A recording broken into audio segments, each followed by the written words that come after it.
que você observa o que aconteceu nos últimos dias, você identifica essa operação facilmente. Qual é a agenda?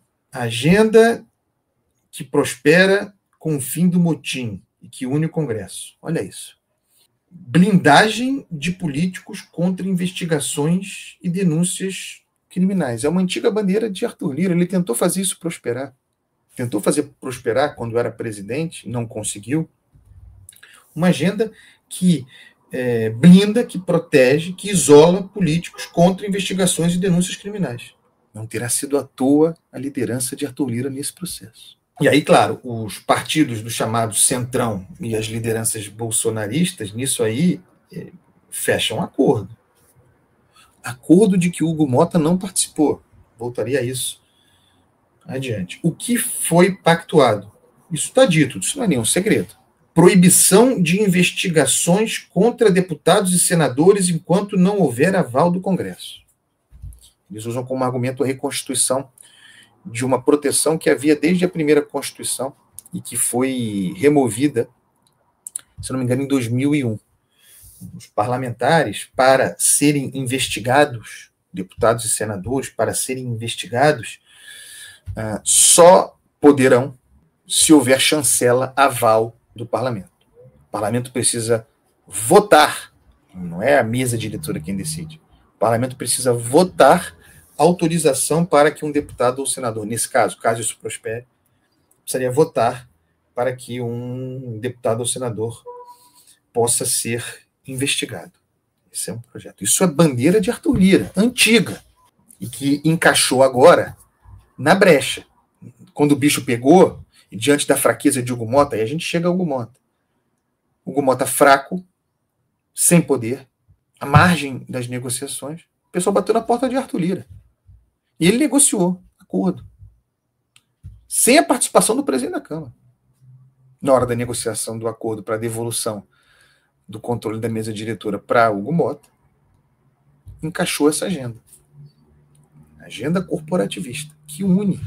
Vejam que no final das contas, Arthur Lira agindo ex-presidente da casa como aquele que une o parlamento nesse momento. Hugo Mota serve como fachada. Um ex-presidente da Câmara em atividade. Foi decretado na quarta-feira essa condição. Ex-presidente da Câmara em atividade. Fachada para Lira. Já era, alguém dirá. Esse caso está explícito, fachadão explícito. Assim como de fachada serviu para que se encaixasse essa agenda, o motim bolsonarista. Mas não para por aí. Não é simplesmente a necessidade de autorização que se pleiteia de aval do Congresso para que deputados e senadores possam ser investigados. Tem também a revisão do foro por prerrogativa de função, que é o que se conhece como foro privilegiado. O pleito é pelo estabelecimento de 3 graus de julgamento para processos contra congressistas, o que significaria tirar do Supremo Tribunal Federal. Hoje o parlamentar processos contra parlamentares em função de matéria relativa ao mandato, o caso vai para o Supremo. Não tem direito ao duplo grau de jurisdição parlamentar. Isso sempre foi entendido como uma proteção ao mandato parlamentar. O parlamentar hoje é julgado pelo Supremo Tribunal Federal. O que eles querem é que o processo contra parlamentar comece nos tribunais regionais, comece na Justiça Estadual, depois STJ, depois Supremo Tribunal Federal. São boas as chances, tá? Atenção a isso aqui. Falei em união do parlamento, são boas as chances de que prospere a PEC, tem que ser emenda à Constituição, a PEC que muda o chamado foro privilegiado. Isso não pode sair do nosso radar. Isso aqui une a rapaziada. Muito bem, avançando. Discurso. Né? Discurso, qual é o discurso bolsonarista? E não é discurso, é texto, mas sempre tem fundamento. Né? Retirar o Supremo da parada,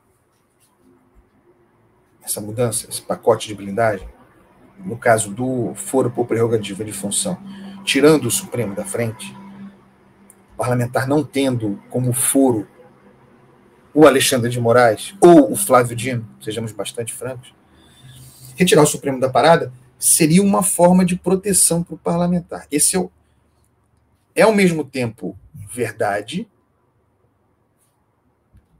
como estrutura lógica, né? É ao mesmo tempo verdade e é ao mesmo tempo discurso do bolsonarismo.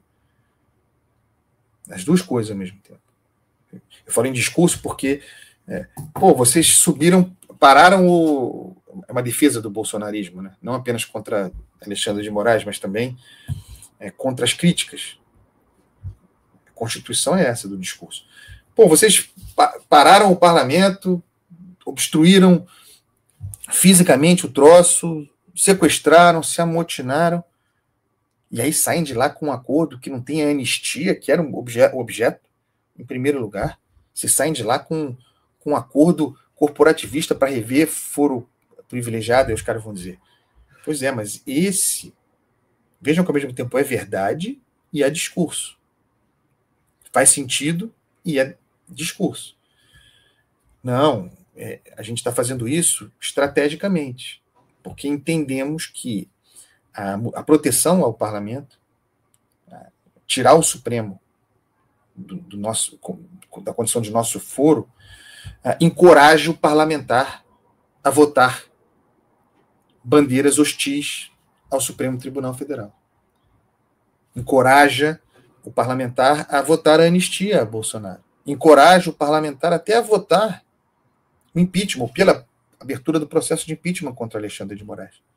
Porque, dessa forma, o Supremo perderia, isso é o discurso bolsonarista, perderia as condições de nos chantagear.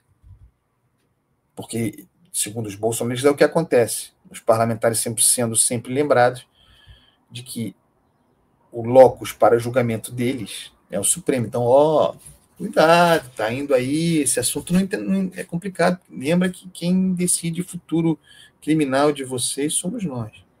Essa é a constituição do discurso. E, ao mesmo tempo, faz sentido como método.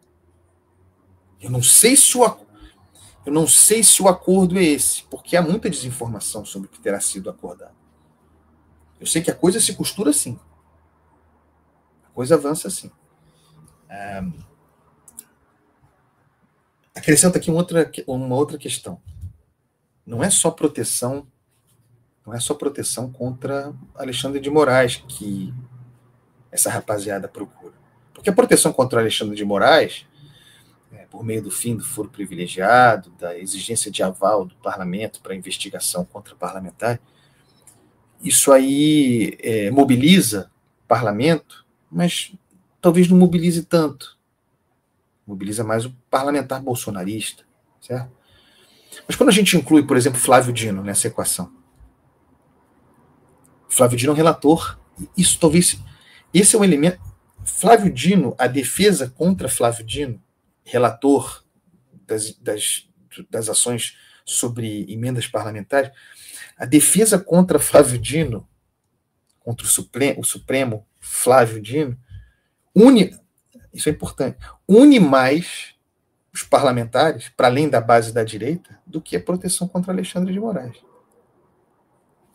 A principal razão porque tem chance da mudança oportunista do foro por prerrogativa de função, desse pacote da blindagem, as principais razões, a principal razão para que esse troço tenha chance de prosperar, a principal razão é porque há, disse, mais de 80 processos com Flávio Dino sobre barbaridades nas gestões de emendas parlamentares.